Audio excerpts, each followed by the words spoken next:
Hello everyone, my name is Chrissy and welcome to my channel. So the Spontathon readathon that I had for when I went on vacation ended on the 15th, but I'm finally getting around to filming my wrap up.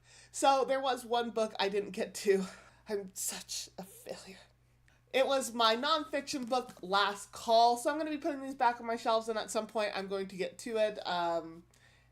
It was just one of the more denser texts that I had, one of the more denser books that I had for this trip, and realizing that since I was taking care of my nephews, I didn't have nearly as much time as I thought I kind of would. Granted, I'm kind of glad that I didn't, because I had an amazing time with my family and with the two boys. So now to start with the first book that I read, and that is Trail of Lightning by Rebecca Roanhorse. This follows the monster slayer known as Maggie. So she has powers based on her clan, and she has two of them, one of which makes, I guess both of them really make her good at killing things. But, this is set in a world that is post-apocalyptic, and the Navajo reservation, are what's known in this world as the Dinétah, and I'm sorry if I mispronounced it. I really should have listened to the audiobook now that I'm thinking about this. But in what was formerly the Navajo reservation, I don't want to say went unscathed, because they have monsters that are in there, but they are flourishing in this post-apocalyptic world. And as far as, like, in comparison to a lot of other places, like, there was a wall that kind of came up there was a wall that came up between the Dinétah and pretty much the outside world, and it's set in there. It was great. I love this. It had all the aspects that I really love about books. Now, granted, I did give this a 4 out of 5 stars, mainly because, and this is something that has been said in reviews, and even in one of the author events I went to where Rebecca Roanhorse was at, she said the plot is, one of the main complaints is that there's not a lot of plot. And I wouldn't say that there's not a lot of plot. What I would say is there are a lot of mini plots that kind of go along. And this, and what brings them all together is a little bit too loose. But overall, it's a very character-driven story. So if you read books more for the characters than for really the solid plot lines, and this will be a great book for you.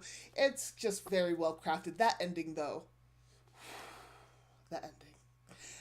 it was very good. I'm very much looking forward to Storm of Locusts. I'm gonna be pre-ordering it. Like, let's be real here.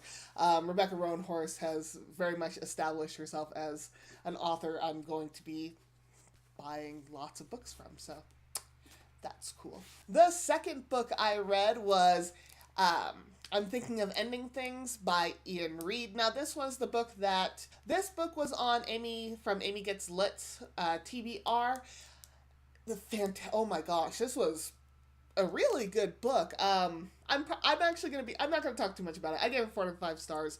I'm going to be doing another video of a review on this book. Now, it won't be the most in-depth review. There's one aspect of this book I want to talk about more than others, and I'll leave it to that video to talk about it. But if you're looking for thrillers and you're looking for books of that kind, then I think this is a really good book to have. The third book I read is If I Stay by Gail Foreman, and this follows a gal who gets into a car wreck with her family. Like, she's one of the passengers in this car wreck.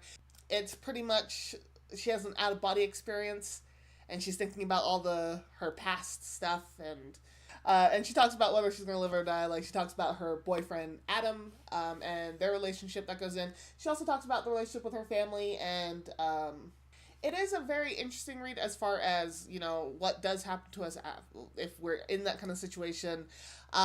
They have a part in here where one of the nurses is pretty much saying, the gal Maya, who is in kind of, I guess, a coma, or I don't know if it's a coma, but she's hanging on to life and death, and the nurse is saying she's going to be the one to decide whether she leaves or she goes, or whether she lives or dies.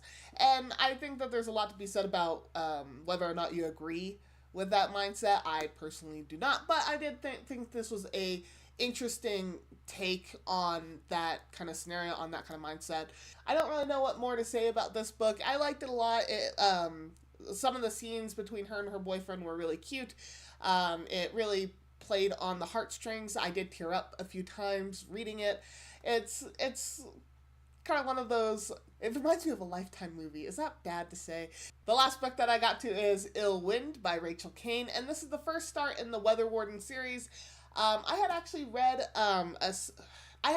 a series based on the Weather Wardens before I actually read this first book, and I kind of wished I started off reading the Weather Warden series beforehand. First off, it doesn't start out with her origin story becoming a weather warden. Rather, it just starts out with her on the run. So the main character is Joanne, and she is on the run from pretty much other weather wardens because she killed another weather warden. And it goes through why she killed him and her reasons for doing so, as well as how she's trying to evade capture and all that kind of stuff. It's a pretty I don't want to say typical for an urban fantasy, but I guess I'm calling it typical. It's good. I love these kind of fantasy reads. The main character, she's funny, she's sassy, and also she's very much down for partying and is kind of a little bit of a... And she's not afraid to want to sleep with the people that she's attracted to, which I can appreciate in novels like this, because I feel sometimes in these urban fantasies, like, the main character isn't as free-spirited as the character in here. So I was very much appreciative that it's a fun novel, and I heavily recommend it for people who like urban fantasies. So that's my wrap up for Spontathon. Thank you so much for all of you who joined me in this spontaneous little readathon of mine, and especially, I know I don't have the biggest subscriber counts, but people rallied around and joined and were fun and talked with me, and it was just so fantastic. It made my heart grow a little bit. Just a little bit. So thank you so much. By all means, let me know how you did if you did join me in Spontathon. I hope that we can do more readathons in the future. I have already 3 readathons, and, well, 2 readathons and a read-along for February, as far as, like, me joining them, not me doing them, but me joining, and I'm going to be a busy gal in that month.